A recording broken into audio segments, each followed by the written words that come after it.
your trust in us and we'll be champions.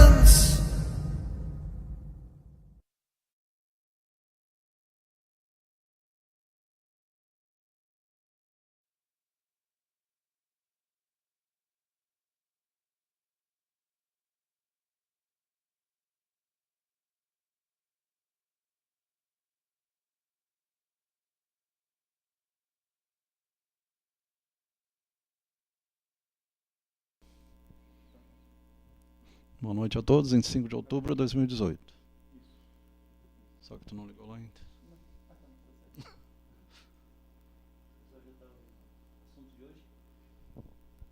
Filosofia contemporânea, filosofia da América Latina e liberação da América Latina. Na verdade, são os filósofos contemporâneos da América Latina.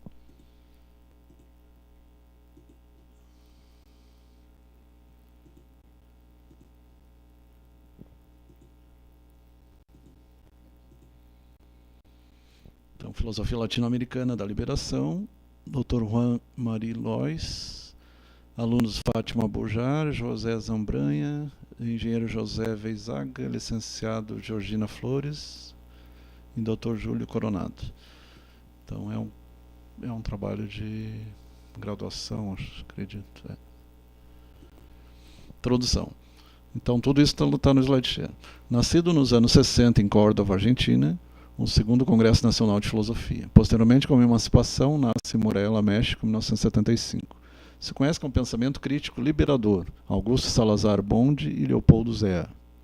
Na tarefa de medir o pensamento argentino, do céu busca a autenticidade da filosofia latino-americana ante a negação do sistema de dominação mundial. Córdoba é o mesmo nome da Argentina, da Espanha. Ali nós temos filósofos lá da Europa, o Heidegger. Embaixo é qual? Bertolt Brecht? Levinas. Posteriormente sofre derrotas e contrastes, inclusive a metafísica propôs Heidegger e Levinas. Plantaram uma filosofia antidogmática até chegar a construir uma identidade filosófica comprometida com o seu tempo. Antidogmática no sentido de contra a igreja? Contra o dogma. O dogma pode ser político, religioso, Qualquer tipo de dogma. Qualquer tipo de dogma. Filosófico. Ali temos Augusto Salazar Bonde, embaixo. Não aparece ali. Salazar Bonde, em seu livro... Aqui não consigo ler. Existe uma filosofia da Nova América. É isso? Mostra que a filosofia teve um grande desenvolvimento de expansão nas cátedras, sociedades e associações, discutindo congressos, seminários, etc. Salazar Bonde refere duas características, a fáctica, fatos, e a negativo. Lembrando que cátedras é o antigo nome quando o professor ficava em cima e os alunos embaixo. A fáctica, a filosofia tem uma evolução semelhante a outros países do continente. Tem influências exercidas por outros filósofos nacionais sobre o pensamento latino-americano. A filosofia latino-americana corre paralela à Europa e muda com esta. A filosofia está ligada a atividades culturais, começou do zero depois da conquista, sem tomar em conta o pensamento indígena. Como se começasse do zero realmente. Terezinha Bittencourt, Juraci Fernandes, Roberto Silva Simão, Mislaine Rabelo, Terezinha já foi, parabéns. Parabéns. Marlon Robes da Cunha, Juraci Fernandes e Célia Alves. Cida Alves.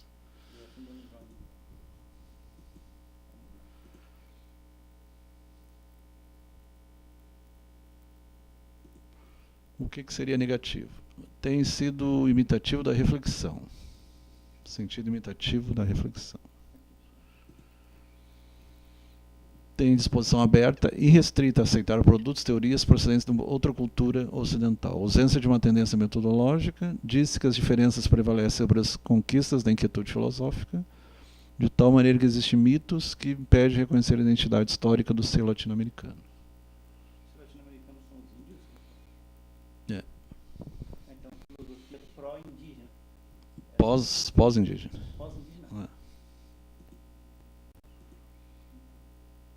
os mitos seriam mais os mitos indígenas. Para Leopoldo Zé, a filosofia latino-americana, os grandes sistemas filosóficos não surgiram do espírito de competência, senão simplesmente de uma realidade histórica, cultural, cujos problemas se haviam obrigado a pensar a filosofia.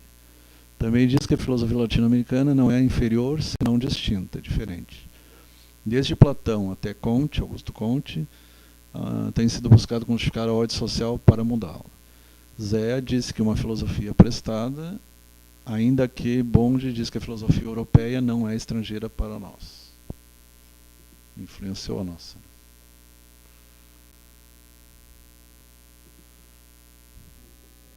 Ali tem os Leopoldo Zé, a maioria deles ou são peruanos, ou são ali do Chile e da Argentina, né? Acredito que sim, não lembro agora.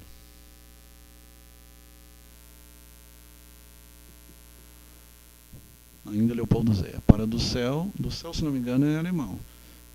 Busca inspirar-se na tradição grega, judeu-cristã, europeia, ocidental, moderna e contemporânea. Pretende estabelecer os seres filosóficos da liberação a partir do outro na periferia do continente latino-americano, de onde se encontra incluído.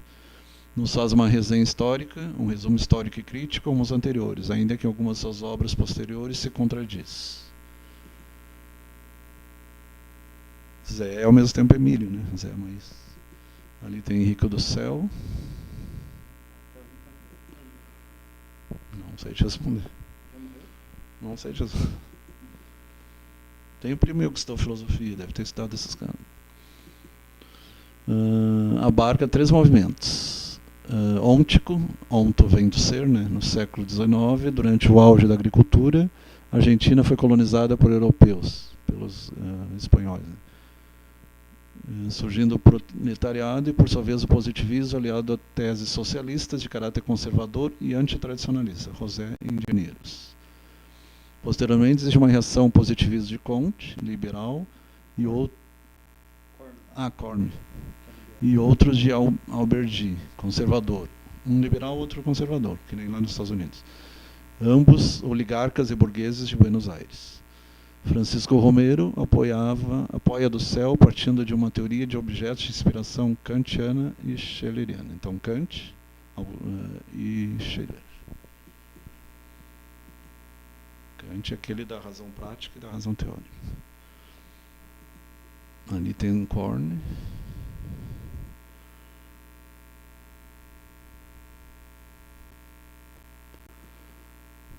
Voltou para o Zé de novo. Ontológico, Leopoldo Zé. Assume as cidades uma posição diferente do Pampa Úmido, da Pampa Úmida, com a ajuda de Carlos Astrada e Nímio de Anquim. Estuda na Alemanha, fazendo parte de uma adesão popular a uma declaração marxista. Esse é comunista. Carlos Astrada e Nímio de Anquim. Provavelmente é a cidade de Anquim, ou a região de Anquim. Leopoldo Zé ainda. Momento metafísico? A partir do governo do general Onganía. Se busca a reforma universitária e pedagógica. Se quer superar a ontologia heideggeriana e hegeliana, de Heidegger e de Hegel, e europeia. Desde 73 vem a chamar-se filosofia da liberação, onde o ser é fundamento e o ente na diferença. O ser na diferença. Conclui do céu dizendo que a filosofia da liberação latino-americana pretende representar todo o partido do outro, do pobre, do não ser, do bárbaro, dos invisíveis, né? E do que não tem sentido. Ante os olhos da sociedade civilizada, entre aspas. Os invisíveis são aqueles marginalizados que as pessoas passam e como se não existisse. E não... Mas que se refere àquelas pessoas que elas não vivem nos grandes centros. E os bugres também, né? Como é que se chama? Tem um termo. Aborígenes. Então, caracteriza a filosofia latino-americana. Pensadores como Ricardo Vélez Rodrigues, Gomes, Palacios, Bevilacqua, esse aqui tem aqui no Rio Grande do Sul também tem Bevilacqua, M. Reale, A. Paim, Antônio Paim, deve ser. Antônio Corne, 1940. Maria Teg, 1986, 62. Ali está errado, 1986. Ah, tá, o ano que ele fez o Immanuel Kant, do século XVIII, né? 19, do Tratado Prático e Racionalista. Humanista é o Erasmo de Roterdã. E outro estabelece as seguintes características. Racionalista. Iluminista é Voltaire, Diderot, Montaigne. Por sinal, tem um material bom do Montaigne, né, na internet. Augusto Comte.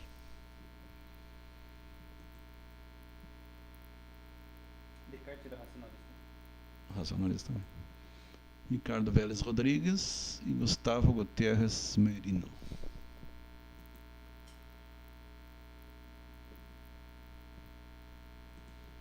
Caracteriza a filosofia latino-americana. Continuando então. O que está ali? Resumo? Ah, tá, o resumo.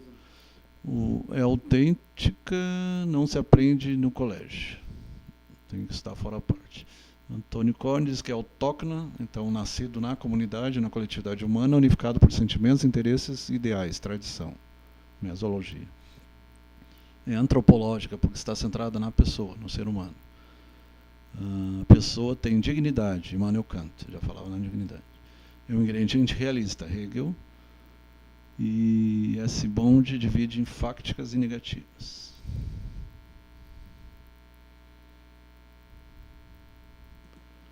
Ali temos Hegel e temos o Nietzsche. Hegel e Nietzsche, que deveria estar escrito. Nietzsche é negativista, assim como o francês lá. Aqui entramos na pedagogia de Paulo Freire, Brasil já. Pensamento filosófico não é independente de pensamento educativo, já que se influem em complemento, primando a educação e a liberdade. E por trás de todo movimento, seja socialista, marxista, Revolução Francesa, sempre teve os filósofos por trás. No caso do Iluminismo, a Revolução Francesa. Sempre tiveram os filósofos, o Nietzsche, principalmente na questão da... Aí já pegando o nazismo em 1945, 32, 45.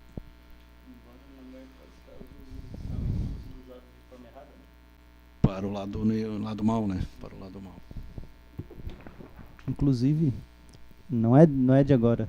De muito tempo é comum alguns governos ditatoriais eles pegarem uma teoria filosófica e usarem brasa para a tua área. Darwin criaram o darwinismo social. E o darwinismo social acabou gerando o utilitarismo e algumas coisas referentes à Revolução Francesa. Uma coisa que eu quero citar que é interessante, por exemplo, o livro Arte da Guerra, quem leu o livro, ele não fala que a gente... Ele não ensina a gente a guerrear. Pelo contrário. Como evitar a guerra. Conquistar sem matar, né? Ele, inclusive, ele fala que quando tu prende uma pessoa, ao invés de tu torturar ela, tu tem que... Pra que torturar ela se tu pode trazer ela pro teu lado? Pra que tu fazer mal a outro ser humano, você pode simplesmente converter ele pro teu lado? Só que daí teve figuras que pegaram os ensinamentos do Sun Tzu e distorceram um pouco para justificar matanças. E foi o Mao Tse Tung. Mao Zedong, era ele que eu queria chegar. Mao Zedong, ele usou os ensinamentos do Sun Tzu para massacrar camponeses. Eu brinco que o Mao com O era Mao com U também. Ele era mau, ele não era bonzinho, não. Matou mais que o Hitler, segundo o Darth Maul também. E então, é comum isso. Pegam alguns ditadores, eles... O famoso viés de confirmação, né? Opa, tem alguma coisinha aqui que eu gostei, que eu concordo um pouco. Então eu vou usar isso para justificar as coisas que eu vou fazer. Então pega isso, daí que sai Mao Zedongs da vida, Hitlers da vida, sai desse tipo de... Uma lógica pelo avesso. Uma lógica pelo avesso. Tem o nome, não lembro Eles pegam, eles modificam de forma que atenda ao que eles pensam, ao que eles querem, e quando eles vão explicar, porque eu peguei do filósofo tal, ele disse isso, só que na verdade o filósofo tal não disse isso. Sun Tzu não disse pra te ir lá guerrear, embora o livro seja Arte da Guerra, ele é um livro pacifista, se tu vai ver ele. Tu vai isso analisar. É Maquiavelli, que é o fim justifica os meios, e nem sempre o fim justifica os meios. Justamente. Então o que acontece? Essas figuras que têm um viés ditatorial, elas pegam filósofos que muitas vezes eles trabalhavam a paz e eles tentam modificar esses ensinamentos e falam, para gerar a paz nós temos que fazer isso. Daí isso aconteceu com a eugenia. justificam a busca pela paz com o início de guerras, com o início de massacres. Quando, na Você verdade... já leu alguma coisa sobre eugenia? Existe a positiva e a negativa. A positiva é mais interessante. Uhum. Só que eles usaram a eugenia para o nazismo e para o fascismo. Sim. Então, uma coisa é tu evitar gerar filhos deficientes. Outra coisa é, depois de eles nascidos, tu matar. Que seria a Sim. negativa, né? Justamente. Ou por ser uma raça diferente, vão matar porque é índio, porque é judeu. Uhum. Seria a Sim. eugenia negativa. Daí, basicamente, a pessoa ela pega uma frase, ela interpreta ela da forma mais radical e extrema possível, de forma a justificar barbáries. E quem criou a eugenia foram os ingleses, era o primo do Darwin, e Uhum. mais os americanos. Só que quem pôs em prática foi o Hitler, foi o SAS nazista. Partido nazista. Então, a pedagogia do oprimido, Paulo Freire. Aquele cara que tu não gosta dele, mas ele tem umas ideias interessantes. Nas suas obras, Educação como Prática da Liberdade e Teologia do Oprimido, Pedagogia do Oprimido. Planteia que a pedagogia dominante é a pedagogia das classes dominantes. Por ela, a educação libertadora é incompatível com uma pedagogia que tem sido prática de dominação. Isso aí, se tu estudar, tem uns vídeos interessantes que falam na educação na Prússia, e é uma educação militar, rígida. Quem é que está ali? Silvânia Golo Machado, Juraci Salvan, Caetano Almeida, Vânio Nicolete, Márcia Rich, Rudimar Gomes, Rosa Ricardo Mas. Então, como um todo, ela veio tirada da Prússia, uma coisa militar que tem a ver lá com a antiga Cartago, não, aquela que brigava com Atenas lá, antes de Roma.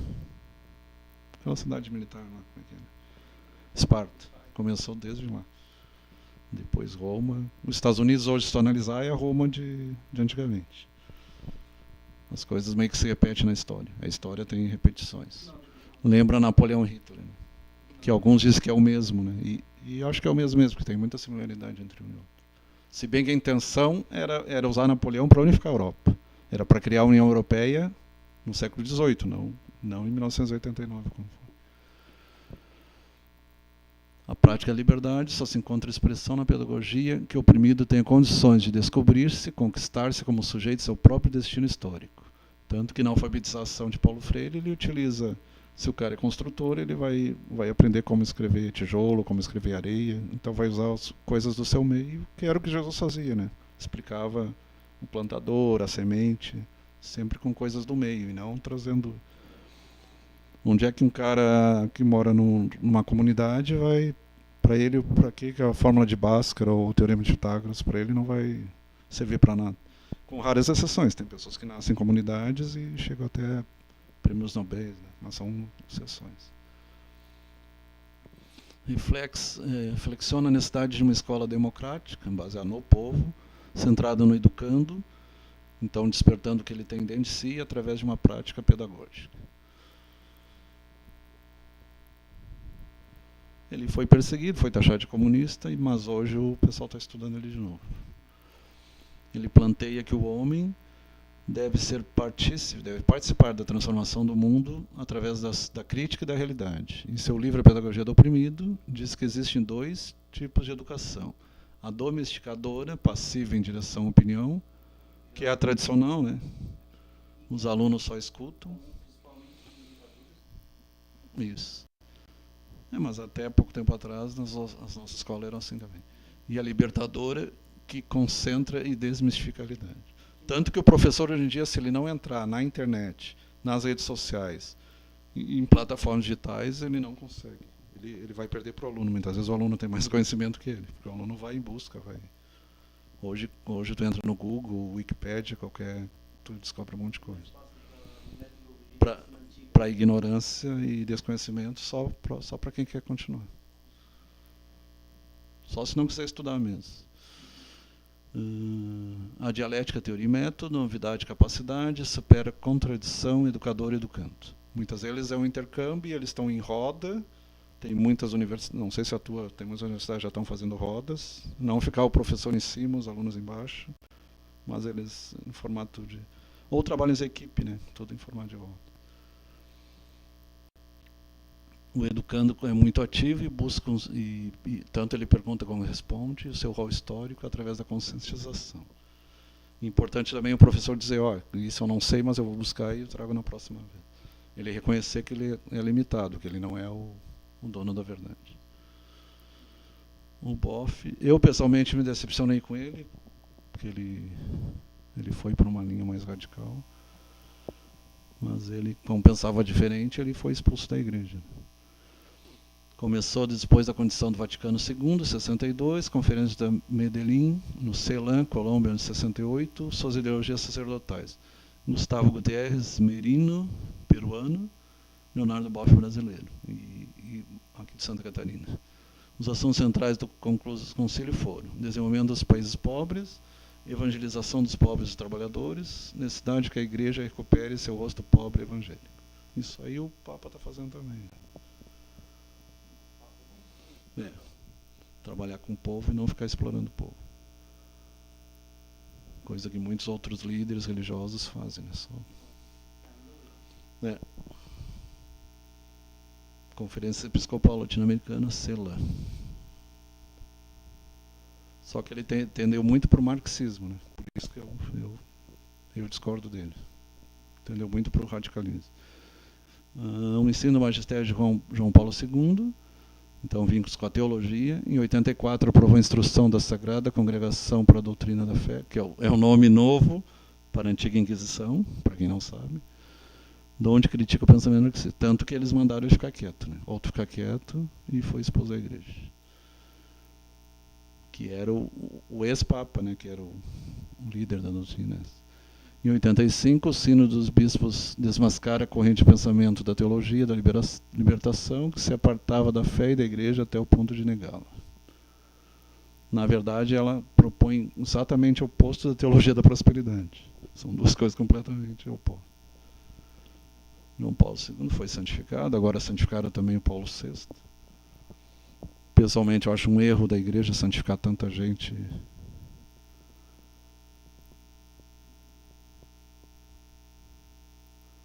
Terminou? Não.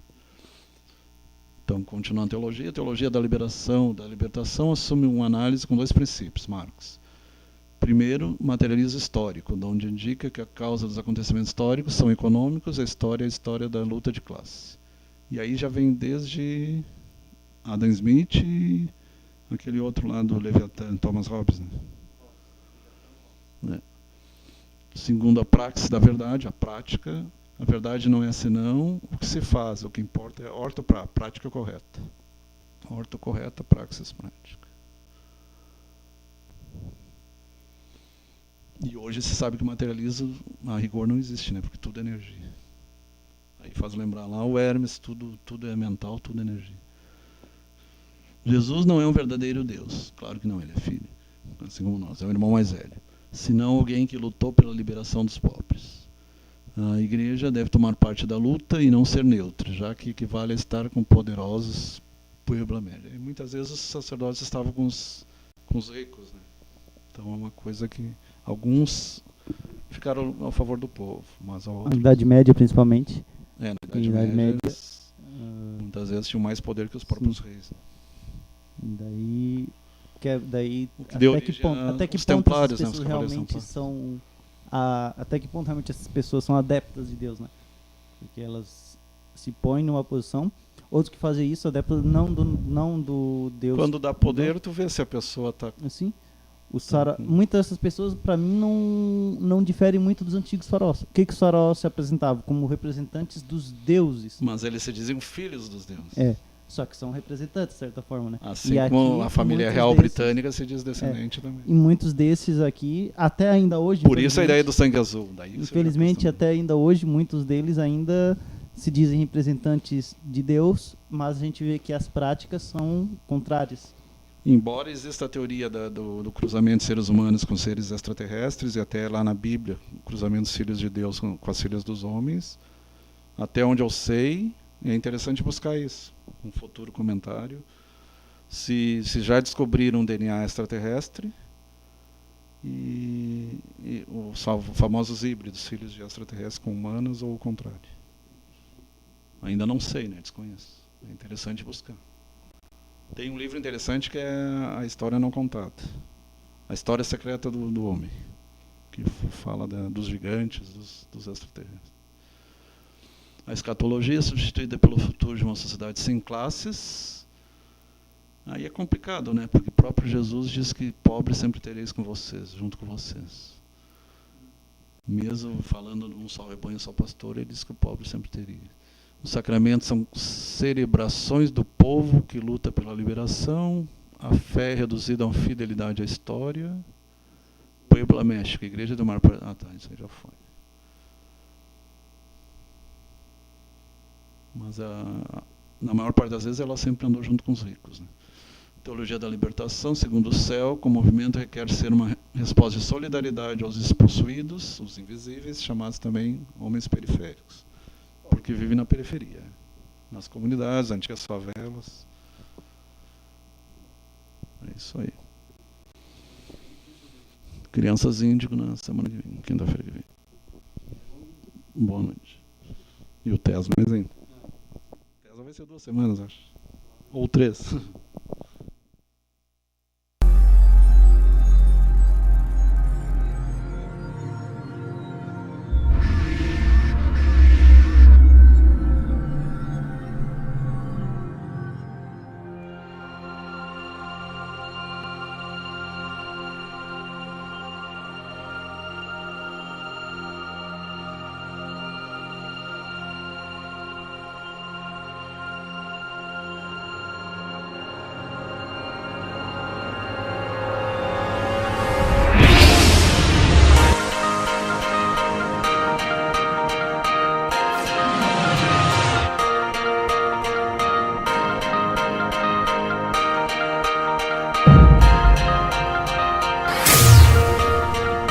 So put your trust in us and we'll be champions.